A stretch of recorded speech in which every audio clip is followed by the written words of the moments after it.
is Casper. I represent the PolloPollo charity project. We are using distributed ledger technology, some of you might know it as blockchain, to conduct charitable donations. And it all started back in October 2018 as I read an article. I just need, there we go, about the child death rate in Venezuela exploding. The failed government management in the country has caused the country's economy to completely collapse. People are actually lacking $20 worth of infant formula. It's ridiculous that kids are dying because of that. So I thought I need to do something about that. Of course, I can't save the entire world, but at least I can make a donation. So I started Googling, trying to find if there were any charities that I could make a small donation to. And what I found was that there was a lot of warnings of NGOs not to give any money because they would pocket it. There was a lot of embezzlement, bribes, theft, and a lot of problems in the country in terms of charitable donations. At that point in time, I already knew about distributed ledgers, and I thought there has to be a better way to do this. So, by the use of a wallet, I created a conditional payment to make a donation of $5 worth of food to someone, and the recipient confirmed the reception of the product, thereby releasing the funds to the provider for the product. So it worked, but it was painstakingly obvious that we needed a better way, a more smooth way, and an easier way for people to actually benefit from this.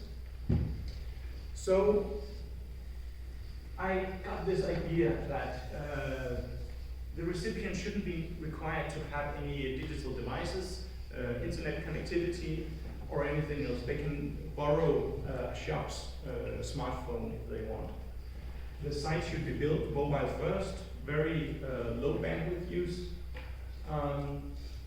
And first of all, it had to be sustainable donations, meaning that in regular donations, when you haul 5 trucks of corn flour into a small town, imagine what that does to a shop selling corn flour.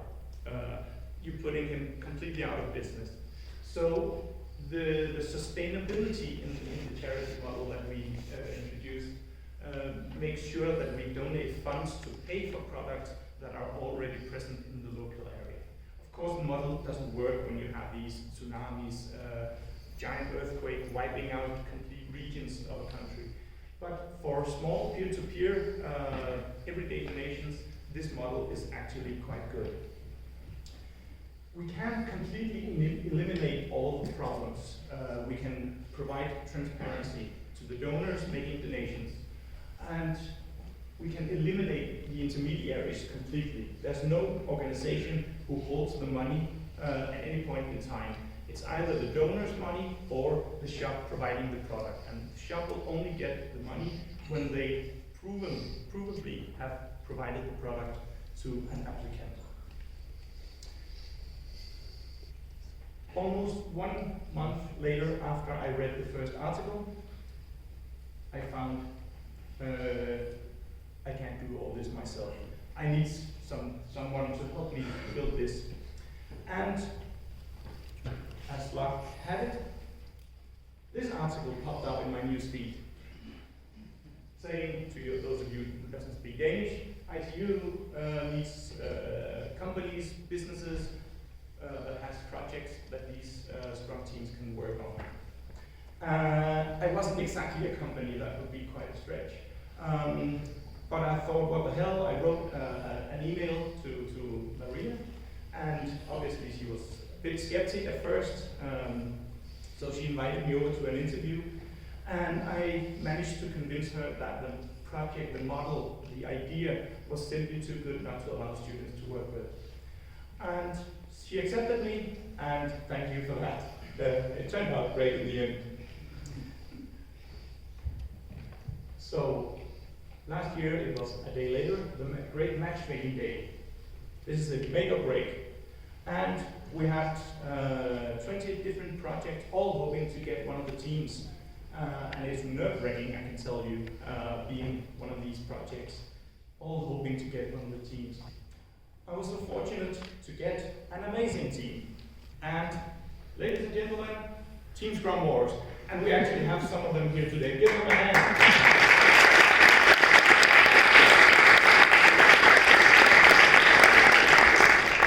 So, for my first piece of advice, tools. Quickly settle on the tools you're going to use. You need something to manage your Scrum process. This is for all the product owners, the projects.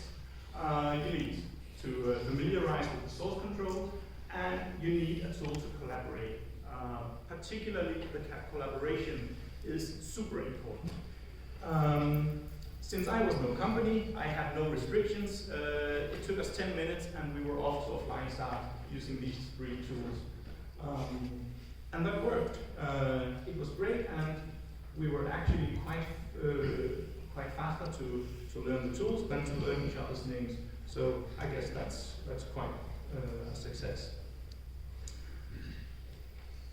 And as Maria already told, everyone has to learn a lot in a very short amount of time. The students will face huge projects that they might not know the context of. They are focusing on a slight or on a small topic, and I'm not expecting you to be able to read this.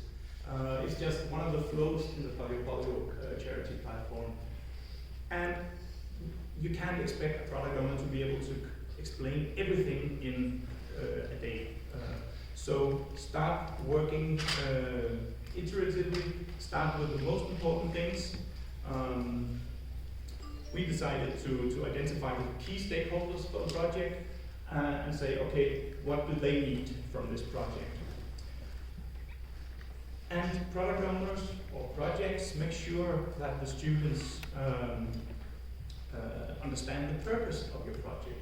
Not all the technology, not all the nitty-gritty details. They will catch up on that, but make sure they understand the purpose, the overall purpose. These are extremely talented students, and I am quite sure that you will be surprised how good they are at what they do and what you expect them to do. So they will catch on to all the technical stuff really fast. So make sure they know purpose and they will get you there. The first 2 weeks were insane, and it will be, everyone has to learn a lot of things, but make sure to celebrate your successes during the process.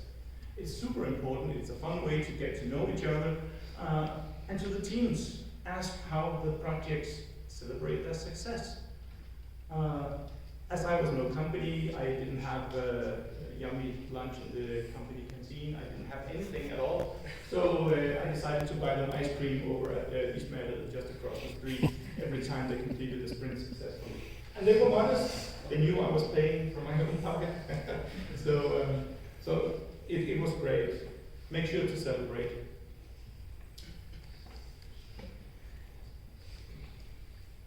They aren't exactly improving on candle design. They're inventing light bulbs most of the time. So things will get bumpy, things will get hard. Make sure that we figure out when to celebrate and what to celebrate. And at the end, we had a product, and this is it. I'll try to quickly explain. The shops put up products just like they would in a normal web shop on the PolloPollo platform. Applicants can then see these products available for donation, and they can make an application for a donation. These applications can be seen by the donors, represented by the guy with glasses here, with the Danish flag. He can make a donation to pay for that physical product. But the funds are stored in a conditional payment smart contract between the donor and the shop. The applicant is then notified that a donation has been made, and they can go and pick up the product. When they do so, they confirm receipt of the product, and that actually releases the actual payment to the shop. So the shop has an incentive, they can see an increased revenue, the applicants have an incentive, they get food they otherwise couldn't pay for, and the donor get this warm, nice feeling in the tummy from having helped someone. And if the applicants don't confirm the receipt of the product, the donor can claim the money back. And those two are the only parties that will ever have access to the money, so no one can steal money in this model. And it works. Thanks to we have two students from university in Venezuela that helps us out. You can say $2,500, that doesn't sound like a lot, but the minimum wage in Venezuela is $3 per month. So it actually makes a huge difference to these people. It's vegetables, chickens, meat, and that's actually also why the project is called PolloPollo. It means chicken in Spanish. And that's because the first shop we had to join the platform was a poultry farm. And the word got out. I started getting requests for interviews. Our platforms got covered in various media, some of them mainly focusing on distributed ledger technology, others focusing on health. So it started to get really interesting. And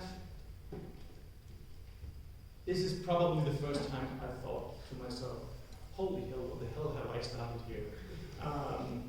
We're still less than a year from the initial idea I had. And I was asked to submit the project to an organization called Blockchain for Humanity.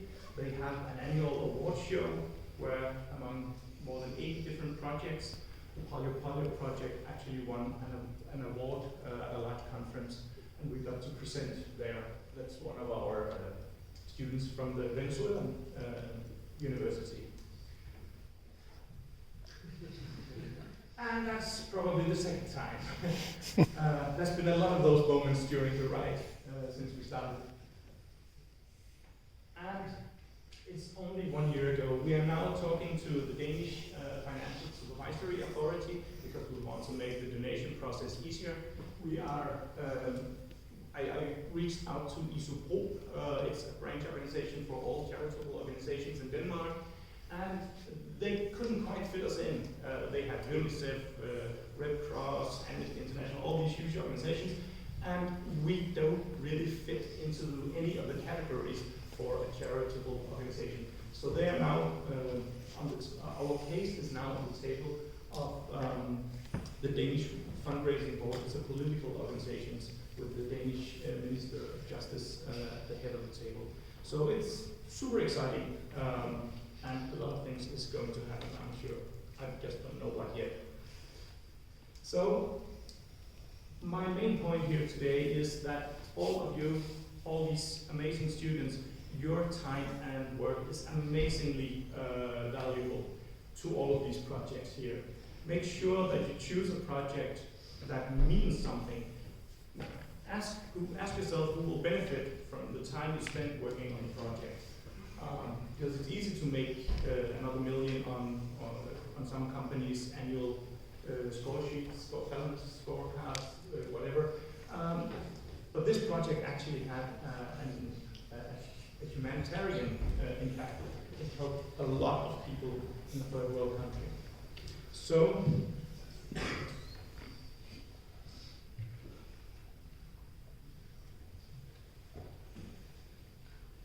if anyone wants to help join this project, it's all voluntary work. Drop me an email. There's always room for more to help out. If you want to make a donation for free, I handed out some of those little cards with the QR code. If you install the wallet, the OI Foundation, it's the blockchain platform that we built this solution on. They will grant you $10 worth of the digital currency that you can use to make a donation. And that actually counts for all ITU students. I'm already well out of time, sorry for that. Yeah, screw it, I'm a Disney fan. So, thank you, and thank you to all of you and to the students from Team Scrum Wars as well.